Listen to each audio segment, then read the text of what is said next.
Hello Booktube, my name is Elizabeth. Welcome to my channel, Book as in Books. This is an end of the month, beginning of the month type video. I will wrap up January, make a TBR check-in, and talk about my plans for February, supposing there are any. First, I'm going to say a few words about the context in which I am filming. I live in Ottawa, and as I am filming today, Thursday, February 3, 2022, the city is more or less occupied, I think that's the word to be used, by a convoy of truckers who are protesting various pandemic-related measures. So I'm not right in the middle of it, so I am rarely drowned out by the noise. However, it happens sometimes that some truckers go by close to where I live, and maybe I'll be interrupted by that. So I just wanted to warn you in case you think that I'm going to be hit by a train. It's not a train, it's trucks. Okay.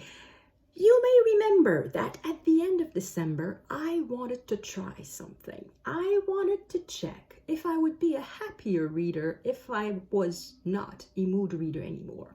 So I set myself a TBR for the month of January based on activities, readathons I wanted to participate in, and based on randomness a little bit. I made a deck of cards and I chose prompts and I had to choose books from my TBR, and I made myself a list of books. I ended up with a list of 8 books that I wanted to read.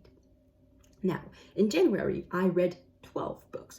12, but 2 of them barely count. One of them is a picture book that I read for Reading Africa, and the other one is a collection of poems. And it was very short, and of the 70 pages of the poetry collection, half of the pages were used for pictures, and some of the poems were haikus, so it read very quickly. So let's just say I read 10 serious books, 10 real books. And of these 10, how many do you think were part of my set TBR? 2.5. I read 2 of the books I had set out to read at the beginning of January.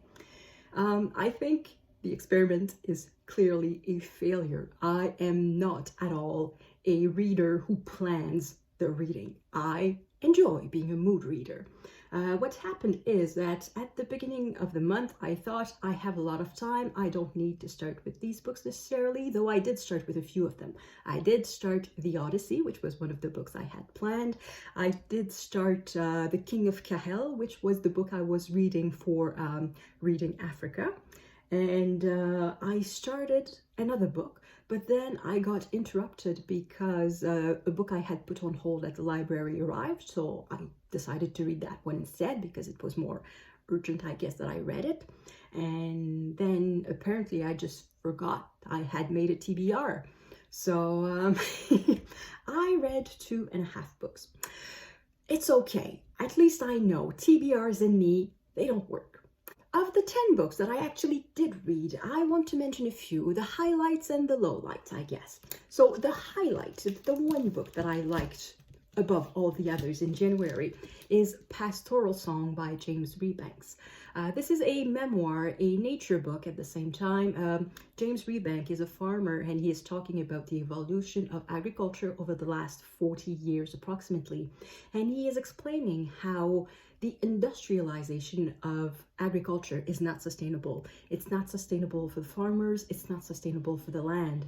So he is very much promoting a return to more, not necessarily traditional, but more respectful way of farming, more respectful for the land and also for the farmers, I guess. This is really the highlight of my month. It was one of my favorite books. Another highlight was The Sinner and the Saint by Kevin Birmingham. It's a book that I brought back to the library so that I don't have a copy to show you. So that book was about the writing of Crime and Punishment by Dostoevsky. I really enjoyed that book, and that book made the selection for the first round of the BookTube prize. So it's part of the 48 long-listed books. I very much doubt it will pass the first round though. But I won't talk too much about it in this video. I think I will do a video specifically about the BookTube prize, about the 48 books that were chosen for the first round. So I'll leave it at that. And the other highlight of the month was The Odyssey by Homer, and more specifically the translation by Emily Wilson. I read that with the Eclectic Bookclub, and of course reading it with a group helped a lot. It was fun to hear other people, what they had to say, what they thought, the questions they had, and all the discussions. It improves, it enhances the reading experience a lot. But if you've never read The Odyssey, I strongly recommend this particular translation. It read very, very well, and it comes with a very long introduction, with a glossary, with maps. It really is made for someone who has not read it before, and maybe also for somebody who's read it many times before, I don't know. But if you're a newbie, it's an excellent book to start with. So this is the other highlight of the month. As for the lowlight, the book that disappointed me the most, it would be Miss Dior, a story of courage and couture by Justine Picardi. It is supposed to be a biography of the little sister of Christian Dior, Catherine Dior. However, midway through the book, the author seems to forget her subject. Suddenly, it's not at all about Catherine Dior. It's about the beginning of the Christian Dior couture house. So we lose completely the subject. We lose the plot. So that's the reason I did not like it that much. I made a full review of that book. I will leave a link to that video in the description box. You will perhaps notice that in that video I said that I needed to make the review then, because I wouldn't have the book anymore the next day. Well, the reason I couldn't print back the book to the library is that the library is closed because of the occupation of downtown Ottawa. So I still have the book almost 1 week later. Now it's time for the TBR check-in. How many books of my own books have I read, and how many books have I bought? The numbers are not good.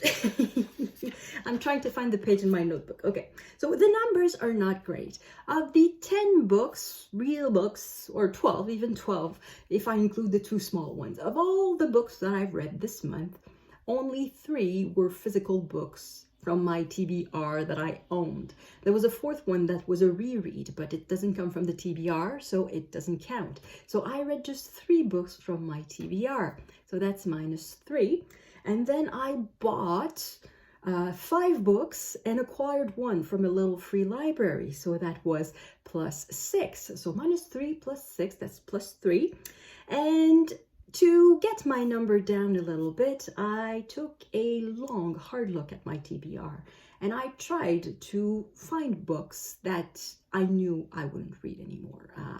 For some reason, the interest in these books, I'm not interested in reading these books anymore, and I managed to find 5 that I don't think I will read anymore. So I took them out of the TBR, and they are now in a bag ready to be exchanged at a little free library near me. So that makes a -2 for the month. So I am at 137 books on my TBR. Now, at the end of December or beginning of January, I don't know, I made objectives for the year, and one of my objectives was to reduce the number of books I own but have not read to 90. And for that, I would need to have a -4 every month. And I think I already want to throw that objective out the window. I know it's barely a month into the year, but I'm pretty sure I will not make it. But moreover, I don't really care anymore whether I make it or not. The thing is, when I went to the library the last time, back in the days when the library was open and it was not occupied by truckers. So the last time when I went to the library, I was so happy to find on the express shelf this book and Miss Dior, and I thought, oh great, new books that I want to read. And I brought them back, and then I felt bad for bringing these books because I knew that if I was going to read these books, I wouldn't read books from my TBR. And I felt bad for reading them. And I don't want to feel bad for finding books. It's the library. I love the library. I want to support the library, and I'm very happy that I could read this book. And even Miss Dior, even if it's not my favorite book of the year, I'm very glad that I got to read it. It's a beautiful book, and it is nevertheless interesting, even though It's not perfect. So I want to be able to go to the library without guilt whatsoever. I want to read from script without guilt because I'm paying for it. So good for me if I use it. So for these reasons, I think my goal of reducing the TBR to 90 will go out the window. I will nevertheless keep count. I don't want to be overwhelmed by books I haven't read, so I'm going to keep counting the number of books I buy and the number of books that I read, just to make sure that things remain at a manageable level. If anything else, if I don't get to read from the TBR, I guess I'll just have to learn to get rid of books that I will not read. It's difficult for me. It's not in my personality to get rid of stuff just like this. So I would need to get used to it. But all of this to say, the objective of reducing the TBR to 90 is out the window. And now what I will do in February. I had reserved my February and perhaps March too for the BookTube prize. And I was not selected to judge the first round. The computer doesn't like me, apparently. It's okay, I don't like computers, so it's mutual. So I wasn't selected to read the books for the first round for the BookTube prize. So that means I have more time than I thought I would have. And there is a multitude of readathons going on in February. There's Febregency, there's Blackathon, there's Love Your Library Readathon. There's a whole bunch of events going on. However, I don't think I will officially participate in any of them. That being said, I will probably read books by Black authors. I will maybe read a book by that was written during the Regency. I don't know. I guess I will keep my month rather free. A free month. That's fun. So I won't make any plans. The one plan that I had was to read with the Eclectic Bookclub again. The book for February is John Steinbeck's The Acts of King Arthur and His Noble Knights. I had put a hold at the library and it's still not in yet, and I am afraid it's not going to arrive in time. So yeah, and with the library being closed. Anyway, it's an electronic copy, so that doesn't change anything. But I'm afraid I'm not going to have it in time. So if I don't have it by the end of the week, I will not even do that. So yeah, so that was the only semi kind of plan I had for February, and maybe that even is out the window, so it doesn't look very good. So that is it, I think, that what I had to say. Yeah, I was thinking perhaps about ranting a bit about the truckers downtown, but I don't think that I will do it. I won't rant. I will just say that I completely disagree with what they are trying to do. Their presence is making people's life in Ottawa miserable. Whatever they want, which is not clear anyway what they want, it's not supported by the local people. It's not supported at large in Canada. They don't have the support of the general population. They are a minority of the population. I know everybody's tired of the pandemic, but it's not going to end by occupying the capital. It doesn't change anything.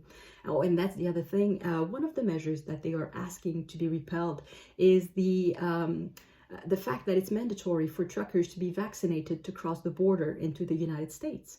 Well, the thing is, we're not master of that. It's the US who decide that. We don't decide who goes into the US and who comes back. Who comes back? Yes, we do decide in Canada who gets into Canada, but we don't decide who gets into the United States. So even supposing that Canada was giving up, was relenting on that part of the pandemic measures, was saying, okay, truckers don't need to be vaccinated anymore to get into Canada. It doesn't change that the Canadian truckers wouldn't be allowed to go into the United States. So it doesn't change anything for that. And the other thing is that 99.9% of the pandemic-related measures are not of federal jurisdiction. They are provincial jurisdiction. So they are barking up the wrong parliament. It's barking up the wrong tree. They are clamoring on the wrong Parliament Hill. They should go on the hill in Toronto, not in Ottawa. That is if they are from Ontario. Many of them are from Alberta or British Columbia. In that case, they should go to Edmonton and Victoria. There's not much the federal government can do about it anyway. So it's yeah, it's tough times. I really can't wait until they're gone. I think I'm going to leave Ottawa before they do.